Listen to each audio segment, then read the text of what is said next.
Assalamu alaikum. Okay, class 3, group 2.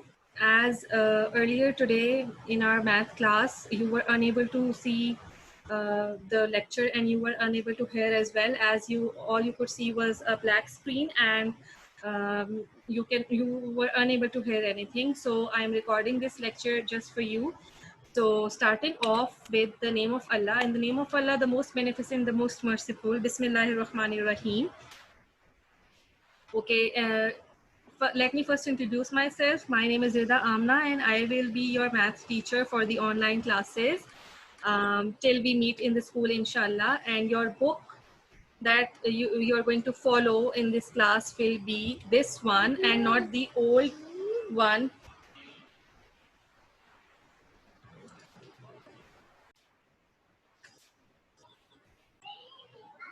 Okay, so this is the book that you are going to follow in this session. Okay, if you are having the old version of the book, please buy a new one, that is the 3rd edition for your class 3. All right, so as you know that some of you attended Ma'am Farida's class, but some of you were unable to attend it. So starting off with the basic things about numbers, there are two types of numbers. One is natural numbers and one is whole numbers, right? Why are natural numbers called natural numbers? Because zero is not included in it, because zero is something that we cannot see, right? Zero means, in English, zero means nothing. You have done this in your advanced class or maybe prep class, that the teacher told you that zero means nothing. So if something we can't see anything, we can't hear anything, we can't touch anything, that is not something natural, okay? Because it does not exist. So zero is not a part of natural numbers. Natural numbers, they start from 1 and they go on, right? So talking about the whole numbers, when something is in whole form, okay, zero is included in whole numbers because there must be a mathematical representation of nothing, okay? Just like you say in Urdu kuch nahi, you say it in English nothing. But whenever we talk about mathematical representation of nothing, we didn't have something until few decades ago, or some hundreds years ago now. So then an Indian mathematician, he introduced this digit zero for nothing. So it is also a part of whole numbers, but natural numbers only, they only comprise of 1 and so on, and whole numbers, they start with 0 and so on. Okay, so let's move on to the even and odd numbers. Again, it is the revision of Ma'am Farida's class. Okay, so even numbers, let's first define it using a proper definition. Even numbers always end with these 5 basic even numbers. Okay, first you need to learn the 5 basic even numbers, that is 0, 2, 4, 6 or 8, right? So these are the basic even numbers. And how do you determine if the number is even or not for other numbers? For example, there is a number over here 62, right? So we will only look at the end digit of this number, that is 2, right? So if 2, the last digit is 0, 2, 4, 6 or 8, then this whole number is an even number.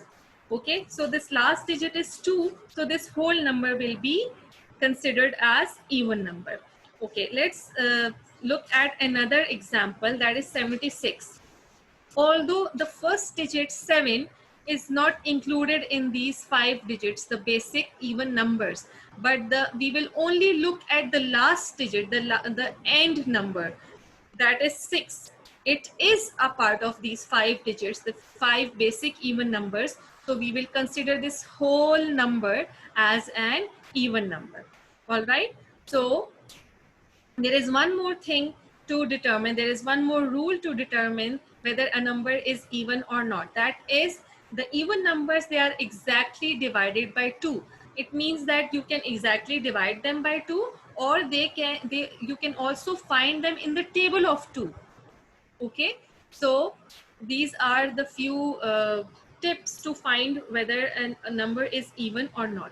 Now looking at the odd numbers, the definition is that odd numbers, they always end with these 5 numbers, that is 1, 3, 5, 7 or 9. These are 5 basic odd numbers, and if a number is ending with any of them, then the whole number will be an odd number. For example, 31, look at this 31, the last digit is 1, and this 1 is part of these basic odd numbers, so this whole number will be considered as an odd number. Looking at this number 45, although the first number 4 is not odd, it is even, but we only look at the last, the ending number, that is 5, it is an odd number, so this whole number will be considered as an odd number. All right, I hope you got it. Okay, let's have a look at this thing. What is this? Any guesses? What is this? I know you are big enough to find out what this is. This is a crown. Yes, this is a crown. And who wears it? All of us know that a prince, king, a queen, or a princess, they all of them, they wear a crown, right? But numbers are just like kings, queen, princes, and princesses, and they also wear a crown. So do we dislike them? Do we dislike the numbers? No, we love them, right? So we love numbers, we love math, right? So I need everybody to open up their arms wide and say it out loud, really loud. We love math, or you can say, I love math. Say it out loud. If somebody is not sleeping at your home, only then you have to say it out loud, right? So say it really loud if somebody is not sleeping at your home. I love math, just like me. Okay, good. Now coming to the crowning, what exactly is crowning, and why are we using this word crowning? First of all of us know that the crowns are, we wear them on the heads, right? So crowning in numbers is on top of the numbers. It's on the head of the numbers. That is why they are called crowning. And we have the most basic crown is called O, and it is for ones. Okay, whenever we are doing the crowning, we write a short form. So the short form of ones is O, and the complete form is ones. All right. So coming to the next crowning, that is T, and T is for tens. Next is H, and H is for hundreds. Now you are well aware of these three crowns, as you have done it in your class 2, right? On the 3-digit numbers, you have done this crowning, 100, tens, and ones. Now coming to the 4th digit and its crowning. What do we call a 4th digit? The crowning is called capital T and small h. We write it like this, and it is called, TH is for thousands. It is for the 4th digit that comes on the left side of your number. So coming to the 5th digit, the 5th digit is represented by 2 capital T's and small h. It is for the 5th digit. I'm repeating, this is for the 5th digit, and TH is for the 4th digit, and TTH is for 10,000. All right, so these are all of the place values that we are going to use today. Okay, I need everybody to do this with me. You will join your hands like this lady, join your hands and put them on your head and repeat with me. Whenever we write a number, repeat, whenever we write a number, we must always do the crowning. And when I say crowning, you will put your hand like this on your head, just like this lady. She is not putting on her head, but you will put this crown on your head. Okay, whenever I say crowning, your hands must go on your head. So whenever we write a number, we must always do the crowning, hands on your head. All right, once again, whenever we write a number, we must always do the crowning. Yes, good. Okay, now 5-digit numbers. I'll go with 5-digit numbers. We will do some of the revision of 4-digit, as Ma'am Farida already taught this in her last lesson. So although some of you were not there, but I'm going to repeat for you. Okay, so looking at the 4 digits, this is 1000 written over here, and this is a 4-digit number, right? So what is the crowning for 4-digit? It starts from ones and goes on till tens, hundreds and thousands. Okay, we have the crowning of 4-digit number till only 1000, and the smallest 4-digit number is 1000, as you can see. Okay, coming to the greatest 4-digit number, it is 9999. All right, so moving on, this was crowning of the crowning of 4-digit number is only till here 1000. Coming to the 5-digit numbers, the crowning goes to this one, that is 2 capital T's and small h, and it is called 10,000s. T is for tens and th is for thousands. So the smallest 5-digit number is 10,000 and the greatest 5-digit number is 99,999. Okay, looking at these houses, why are these houses over here? Okay, let me tell you one thing. Um, when you have these houses and there is a wall between these houses, this wall is to tell you that you have to put a comma whenever the house changes from one house to another. That is, the house of ones changes when it goes to 1000. So we must always put a comma after that digit, not in the crowning, but in the numbers. After 1000, you must put a comma because the house is changing. It's just like a wall between two houses. Okay, so if you don't put the comma, it is incorrect. In your books there is no comma, but you have to follow it as the teacher is telling you. Okay. Okay, crowning also means it is exactly writing the place values on the heads of the numbers. Okay, as when you will return to your classes, inshallah, all you will do is you are going to do your work in your notebooks, right? So to help you out with how you are going to manage your notebook, I have some tips for you. This is how your maths notebook looks like, right? So the first thing, the very first thing, well, actually what I tell my children is to put the margin lines from home. But even if you are unable to do that from your home, you can do it in the class before the teacher comes into your classroom. That is putting the drawing a margin line. You will do that after leaving 2 squares. If your handwriting is too big, you will not leave 2 squares, you must leave 3 squares. Okay, and try to improve your handwriting as well. So after putting the margin line, the first thing you must do is write the day. Okay, as in BCA we always write the days. Those who are new to this uh, those who are new to BCA, you must know that the day is written on the left hand side of your page. And on the right hand side, we must write the date like this in digits. Why in digits? Because in Urdu, you may write August as August, right? As August is not called August in Urdu, and you are writing the date in Urdu in your Urdu notebooks. And in English, you write the date in English. So in maths as well, you must use the digits to represent the month as well. So it's June and it's the 6th month in the sequence. So you are going to write this date in digits. Okay, must always write the date in digits in your math notebooks only, not in your English or any other subject.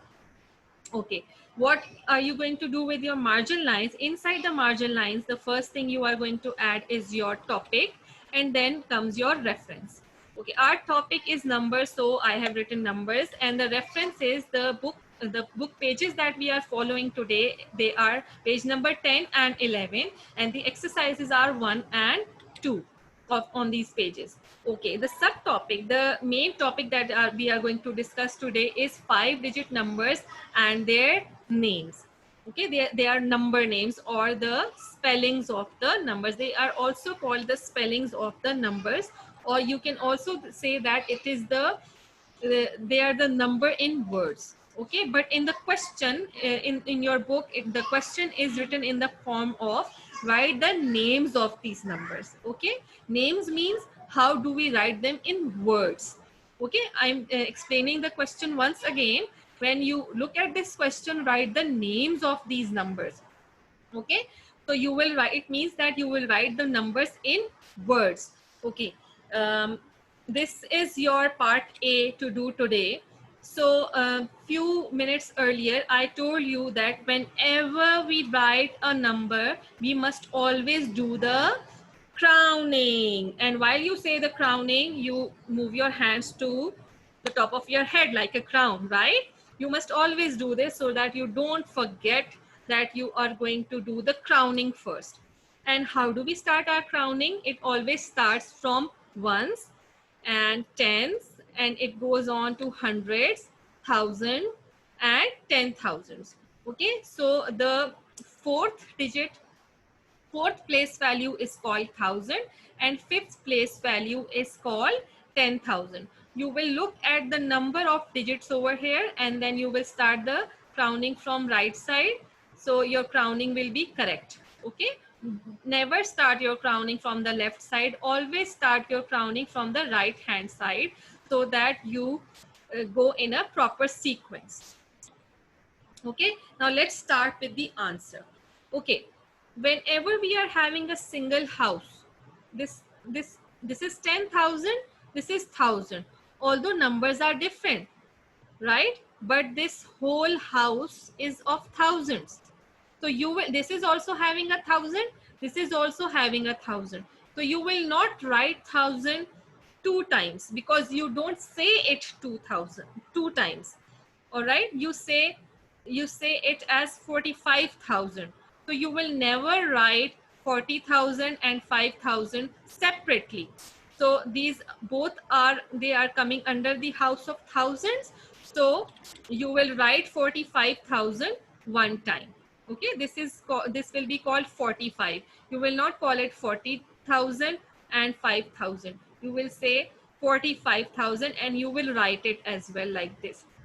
Okay, coming to the spelling of 40, you have to remember this, that you will not add a U to the spelling of 40. It's not 40, it's 40. Okay, so make sure you never put a U in the spelling of 40. Okay, and you have to learn the spelling of 1,000 as well. Okay, so that it does not have an E. Many of the students, they write an E over here, and sometimes you forget to write U. You have to learn the spelling of 1,000. You must write it 5 to 10 times to actually memorize it. Okay, and after 1,000, the first thing you have to do is, after 1,000, whether you are writing a number or you are writing in words, you must always put a comma. Okay, you will repeat with me. After 1,000, we must always put a comma. Okay, now we are done with the 1,000. Now the next, after the house of 1,000, we have hundreds over here, right? And what is written under hundreds? There's a 2. Okay, so how many hundreds are there? There are 200. So we are going to write here 200. And after 100, we must always write and. After 100, we must always write and. Okay, once again, after 100, we must always write and. Okay, and after and, you have tens and ones, and under tens is 30. So you will write 30, and after ones is 4. So you will write 4. So your whole number is written in the form of words. That is number name. You've got a number name. Now let's read it together. Okay, so how do we read it? 45,234.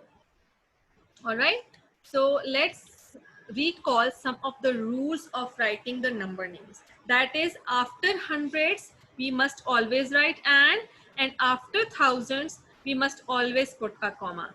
Please never forget these clouds. You have to learn them. Okay, after hundreds, we must always write and after thousands, we must always put a comma.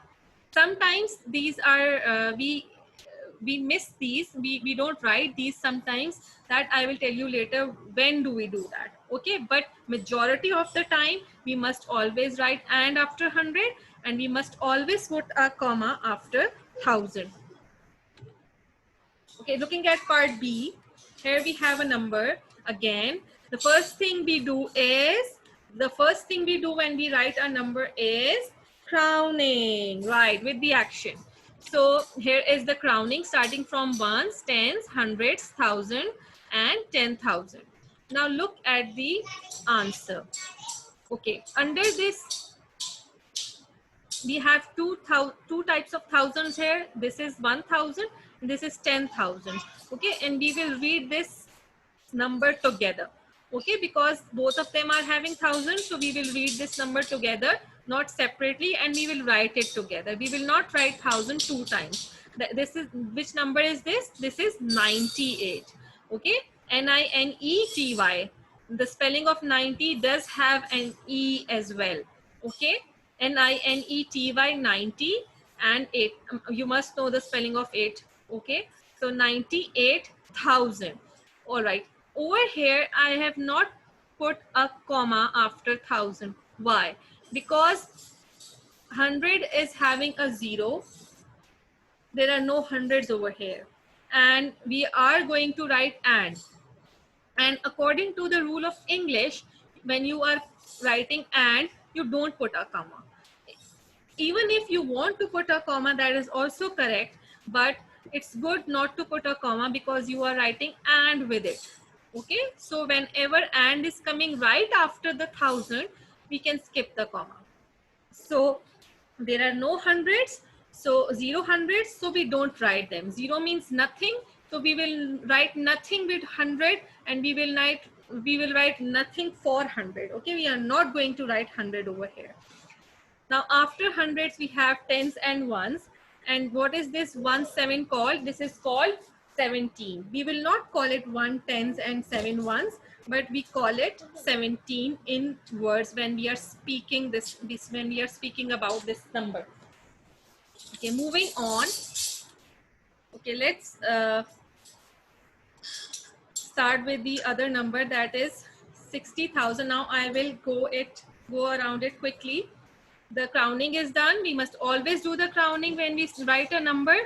Now under 1,000 we have 60. So the words become 60,000. After 1,000 we always put a comma, and after 1,000 comes 100. How many hundreds are there?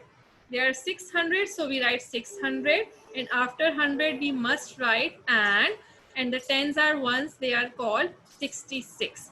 We write always together. Tens and ones are always written together.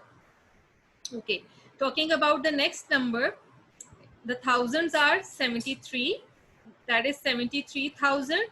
After 1,000 we must always put a comma, and after the comma comes 100. How many hundreds are there? There are 400s, right? So we are going to write 400, and there is no 10.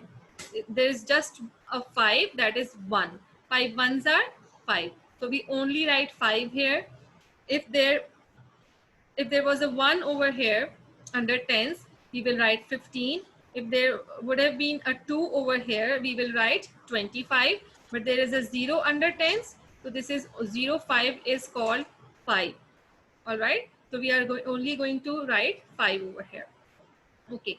Now we are going to discuss in question number 2, in exercise 2, we are going to discuss the opposite. Firstly, we were given the numbers and we were writing the number spellings. We were writing the number names.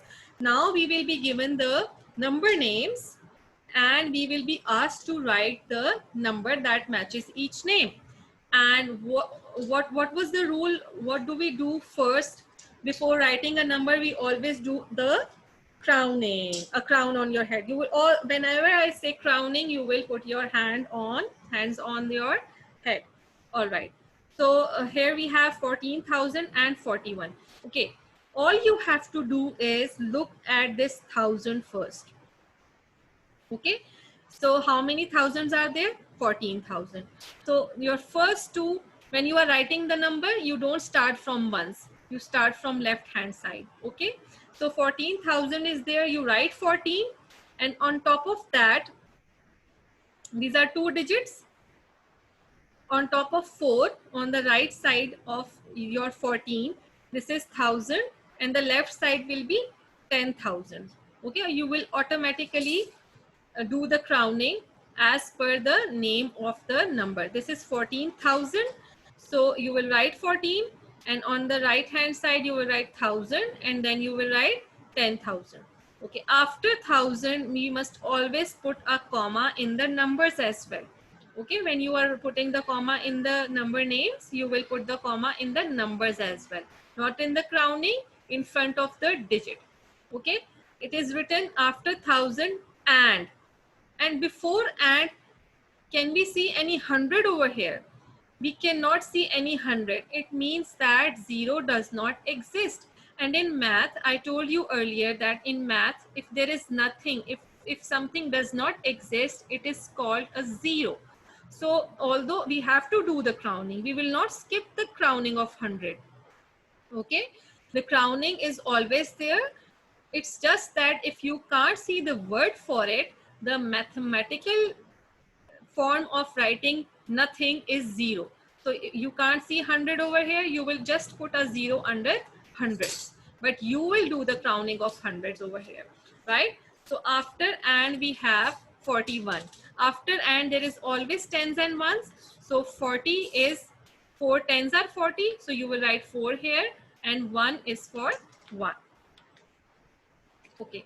So coming to the next number, that is 17,206. This is 1000. And under the house of 1000, what is written with this 1000 is 17. So under the house of 1000, that is 1000 and 10,000, you will write the whole number 17 like this in a proper way. Left hand side will be 10,000 and right hand side will be 1000. And you will write the number 17 just like we write it normally. And after 1000, you must always put a comma. After 1000, you must always put a comma. And after this comma, we move on to the hundreds, right? You have done the crowning. You started with 10,000s. As you can see from 17 that we are going to start the crowning from 10,000 and then 1000 and then hundreds. So how many hundreds are written over here? There are 2 hundreds. So under 100 comes 2 digit. Okay.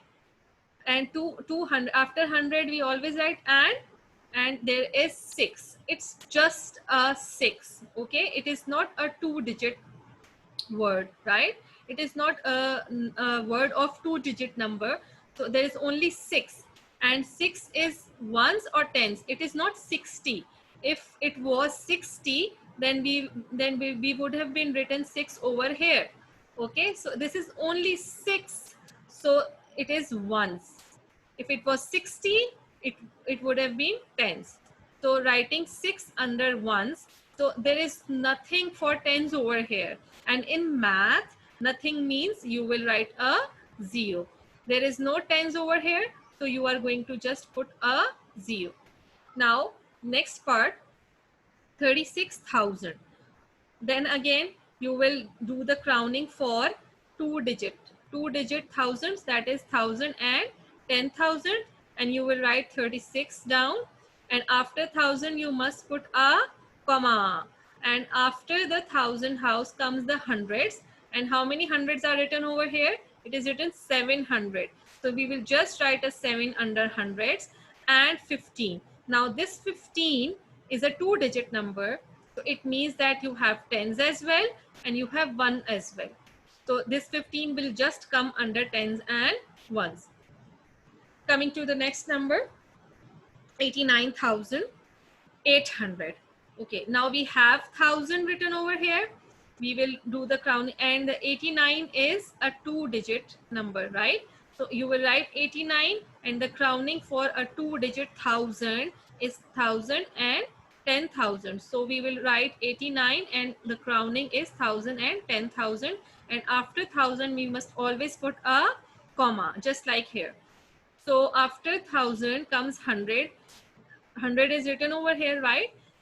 With 100 we have 8. So under 100 we are going to write 8. Now after 800 there is nothing in the question. All right, but you will complete the crowning with tens and ones. And in math, when we have nothing, we put a 0. So under tens and ones, we will do the crowning, We can't leave the crowning. We will complete the crowning until ones. And if you don't have any word written over here for tens and ones, so you will just put the zeros to fill the boxes under these crowning. Okay, hope you got it. Coming to your homework, you will do exercise 1 parts H, I, and J that are on page 10. You will do them on some loose sheets or a rough register as you like. And exercise 2 parts H, I, and J that are on page 11. Okay, thanks a lot. Thank you. Stay safe, stay healthy.